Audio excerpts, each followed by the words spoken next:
चरण धरत चिंता करत चितवत चारहु ओर, सुमिरन को खोजत फिरत कवि विचारी चोर। फ्रेंड्स बताइए इसमें कौन सा अलंकार है। फ्रेंड्स यदि आपको अलंकार संबंधी कोई भी दिक्कत है तो आप ये वीडियो देखिए, क्योंकि इस वीडियो के माध्यम से आज के बाद आप लोगों को कोई भी अलंकार से संबंधित दिक्कत नहीं होगी। चलिए शुरू करते हैं अपने। सबसे पहले हम देखते हैं अनुप्रास अलंकार। अनुप्रास अलंकार की हम परिभाषा देखते हैं। परिभाषा क्या होती है? जहाँ एक शब्द या वर्ण बार बार या एक या अनेक वर्णों की आवृत्ति बार बार हो, वहाँ पे कौन सा अलंकार होता है? वहाँ पर होता है अनुप्रास अलंकार। जहाँ पे एक शब्द या वर्ण बार बार आए वहाँ पे क्या होता है? अनुप्रास अलंकार होता है। तो पहले नंबर में हम देख लेते हैं कि इसका एग्जाम्पल क्या है। देखो एग्जाम्पल हम देख लेते हैं कि मधुर मधुर मधुर मुस्कान मनोहर मनुज वेश का उजियाला।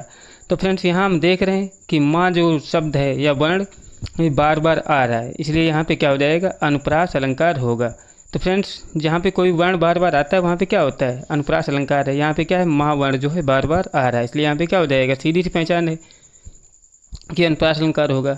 और अगला है चार चंद की चंचल किरणें। इसमें भी क्या है? चार शब्द बार बार आ रहा है, तो ये भी किसका है? अनुप्रास अलंकार का उदाहरण है, क्योंकि वर्ण जिसमें बार बार आता है। मुदित महीपत मंदिर है, इसमें भी क्या है? अनुप्रास अलंकार है, क्योंकि इसमें माँ वर्ण जो है बार बार आ रहा है।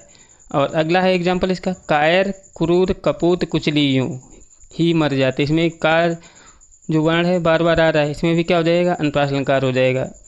अब देख लेते हैं यमक अलंकार। यमक अलंकार की परिभाषा क्या होती है? जहाँ एक शब्द फिर फरे, वहाँ पर क्या होता है? अनेक बार वहाँ पे क्या होता है? अलंकार कौन सा होता है? यमक अलंकार। जहाँ पर मतलब एक शब्द बार बार आए वहाँ पे क्या होता है? अलंकार कौन सा होता है? यमक अलंकार होता है। तो इसका एग्जाम्पल देख लेते हैं। तो इसका एग्जाम्पल क्या है? कनक कनकते सौगुने, कनक कनकते सौगुने, माह दकता अधिकाय, या खाए बोरा है या पाए बोरा है। तो यहाँ पर फ्रेंड्स कनक शब्द जो है दो बार आया है, कनक कनक आया है तो दो बार है। पहले कनक का अर्थ क्या है? सोना, और दूसरे कनक का अर्थ क्या है? धतूरा।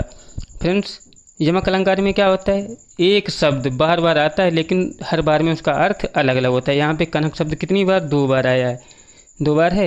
लेकिन पहले कनक शब्द का क्या होता है? सोना होता है। दूसरे कनक का अर्थ क्या होता है? धतूरा। व्यक्ति या तो धतूरा खा लेता है तब बौरा जाता है, या तो उसके पास अधिक सोना हो जाता है तब बौरा जाता है।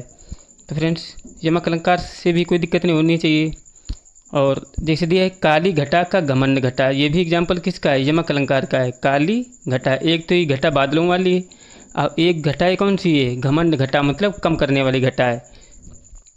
तो काली घटा का घमंड घटा, यहाँ पे घटा शब्द दो बार है, लेकिन दोनों बार इसका अर्थ क्या है? अलग अलग है, इसलिए यहाँ पे क्या हो जाएगा? यमक अलंकार हो जाएगा।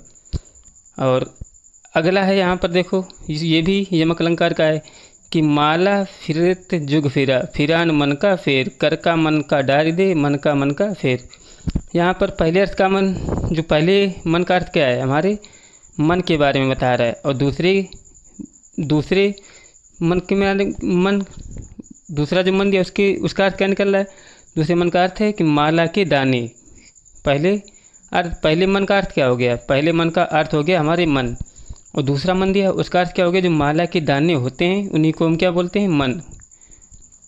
और अगला अर्थ है, अगला हमारा है कौन सा? श्लेष अलंकार। श्लेष अलंकार में क्या होता है?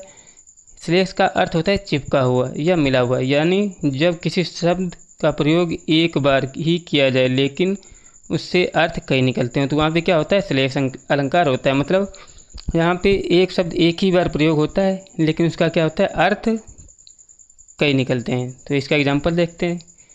इसका एग्जाम्पल क्या है? चरण धरत चिंता करत चितवत चारों ओर, सुबिरन को खोजत फिरत कवि विचारी चोर। यहाँ पे जो सुबिरन शब्द है का प्रयोग एक बार हुआ है, किंतु प्रयुक्त पंक्ति में सुबिरन शब्दों के तीन अर्थ हैं। कौन कौन से अर्थ हैं इसके देख लेते हैं। पहले व्यभिचारी के सुबिरन, व्यभिचारी के संदर्भ में सुबिरन का अर्थ क्या होता है? सुंदर वर होता है। और चोर के अर्थ में क्या होता है? सुबिरन का अर्थ सोना होता है। और कवि के अर्थ में क्या होता है? अच्छे शब्द से होता है सुबिरन का अर्थ। तो यहाँ पे सुबिरन शब्द एक बार आए, लेकिन क्या हो गया? उसके अर्थ तीन निकल रहे हैं। कवि के अर्थ में क्या होता है? अच्छे, और व्यभिचारी के अर्थ में क्या होता है? सुंदर वर होता है। और चोर के अर्थ में क्या होता है? सोना। यहाँ पे सुबिरन, तो यहाँ पे एक शब्द दिया था सुबिरन, उसके अर्थ तीन निकल रहे हैं, इसलिए यहाँ पे क्या हो जाएगा? यहाँ पे हो जाएगा हमारा श्लेष अलंकार। जहाँ एक शब्द के कई अर्थ निकलते हैं वहाँ पे क्या होता है? श्लेष अलंकार होता है। और अगला है देखो, रहीमन पानी राखी बिन पानी सब सून, पानी गए न उबरे मोती मानस चून। ये भी किसका है? ये भी श्लेष अलंकार का उदाहरण है। आप लोग देख सकते हो यहाँ भी क्या है, प्रयुक्त पंक्ति में पानी शब्द के 3 अर्थ हैं। पानी शब्द के 3 अर्थ। पहला अर्थ क्या है? पानी का अर्थ चमक या क्रांति से, पहला अर्थ ये हो गया। और दूसरा है मनुष्य के संदर्भ में पानी का अर्थ क्या होता है? इज्जत, मतलब कह रहे हैं कि उसका पानी मर गया है। मनुष्य के संदर्भ में क्या होता है? इज्जत या सम्मान होता है। मोती के संदर्भ में क्या होता है? चमक या कांति होती है। और चूने के संदर्भ में क्या होता है? साधारण पानी या जल होता है। यहाँ पे भी पानी के 3 शब्द मतलब 3 अर्थ निकल रहे हैं। यहाँ भी क्या हो जाएगा? श्लेष अलंकार हो जाएगा। अब देख लेते हैं अतिशयोक्ति अलंकार। अतिशयोक्ति अलंकार में क्या होता है फ्रेंड? इसमें कोई भी बात को बढ़ा चढ़ाकर कहा जाता है। आप लोग इसका अर्थ निकालना, जिसमें कोई भी बात होती बढ़ा चढ़ाकर कही जाती, वहाँ पे क्या होता है? अतिशयोक्ति अलंकार होता है। तो यहाँ भी इसका हम एग्जाम्पल देख लेते हैं। एग्जाम्पल इसका क्या है? हनुमान की पूँछ में लग्न पाई आग, लंका सारी जल गई, गए निशाचर भाग। यहाँ पे फ्रेंड देखो कितना बढ़ा चढ़ा के बताया गया। मतलब हनुमान की पूँछ में आग नहीं लग पाई और सारी लंका जल गई और निशाचर वहाँ से भाग गए। जब फ्रेंड्स हनुमान की पूँछ में आग ही नहीं लगी तो लंका कैसे जल गई? यहाँ पे इसका मतलब वो है बढ़ा चढ़ा के बता रहे हैं। मतलब आग कब लगेगी? जब पूँछ में आग लग जाएगी तभी तो लंका जलेगी। यहाँ पे क्या कह रहा है कि हनुमान की पूँछ में लग न पाई आग, मतलब हनुमान की पूँछ में आग नहीं लग पाई और सारी लंका जल गई और सारे राक्षस भाग गए। तो यहाँ भी क्या है? मतलब बढ़ा चढ़ा के बता रहा है, इसलिए यहाँ पे क्या हो जाएगा? यहाँ पे हो जाएगा हमारा अतिशयोक्त अलंकार, मतलब बढ़ा चढ़ा के बताया गया है। और अगला है हमारा रूपक अलंकार। रूपक अलंकार की परिभाषा देख लेते हैं। जिस जगह उपमेय पर उपमान का आरोप किया जाए उस अलंकार को क्या कहा जाता है? रूपक अलंकार कहा जाता है। यानी उपमेय और उपमान में कोई अंतर दिखाई ना पड़े, वहाँ पे क्या होता है? रूपक अलंकार होता है। इसको भी एग्जाम्पल के हिसाब से देख सकते हैं। तो इसमें एग्जाम्पल है, पायो जी मैंने राम रतन धन पायो। क्या है इसका एग्जाम्पल? पायो जी मैंने राम रतन धन पायो। यहाँ पे राम नाम में क्या है? रतन धन का आरोप होने का रूपक अलंकार है। यहाँ पे क्या है? राम नाम में क्या है? रतन धन का आरोप होने, मतलब राम में क्या है अपने यहाँ पे? रतन धन का आरोप हुआ है, इसलिए यहाँ पे क्या हो जाएगा? रूपक अलंकार हो जाएगा। और अगला एग्जाम्पल क्या है इसमें देखो, आए महांत बसंत, मतलब महांत की सवारी में क्या है? बसंत के आगमन का आरोप होने का आरोप हुआ है, इसलिए यहाँ पे भी क्या हो जाएगा? रूपक अलंकार हो जाएगा। और अगला है हमारा उपमा अलंकार। उपमा अलंकार की परिभाषा देख लेते हैं। काव्य में जब किसी प्रसिद्ध व्यक्ति या वस्तु की समता दूसरे समान गुण वाले व्यक्ति या वस्तु से की जाती तो वहाँ पे क्या होता है? उपमा अलंकार होता है। उपमा मतलब जब एक वस्तु की तुलना किसी दूसरे वस्तु के साथ की जाती तो वहाँ पे क्या होता है? उपमा अलंकार होता है। तो इसका भी एग्जाम्पल देख लेते हैं। इसका एग्जाम्पल क्या है? सागर सा गंभीर हृदय हो, गिरी सा ऊंचा हो जिसका मन। तो यहाँ पे क्या है? देखो सागर की तुलना किससे की जा रही है? सागर की तुलना की जा रही है गंभीर हृदय से। और गिर से ऊंचा हो जिसका मन, गिर मतलब क्या होता है? पहाड़, मतलब जो हमारा मन होना चाहिए पहाड़ से ऊंचा होना चाहिए। यहाँ पे सीधे सीधे क्या हो रही है? तुलना हो रही है। तो यहाँ भी क्या हो जाएगा? उपमा अलंकार हो जाएगा। और दिया है कि नील गगन सा शांत हृदय था सो रहा, मतलब यहाँ पे क्या है? नील गगन है, इसका मतलब तुलना किससे की गई? नील गगन की तुलना की गई शांत हृदय से की गई। तो यहाँ भी क्या है? उपमा की गई, मतलब तुलना की गई। यहाँ पे क्या हो जाएगा? उपमा अलंकार हो जाएगा। और हमारा अगला है उत्प्रेक्षा अलंकार। उत्प्रेक्षा अलंकार की तो बिल्कुल ईजी है। इसमें क्या देख लोगे?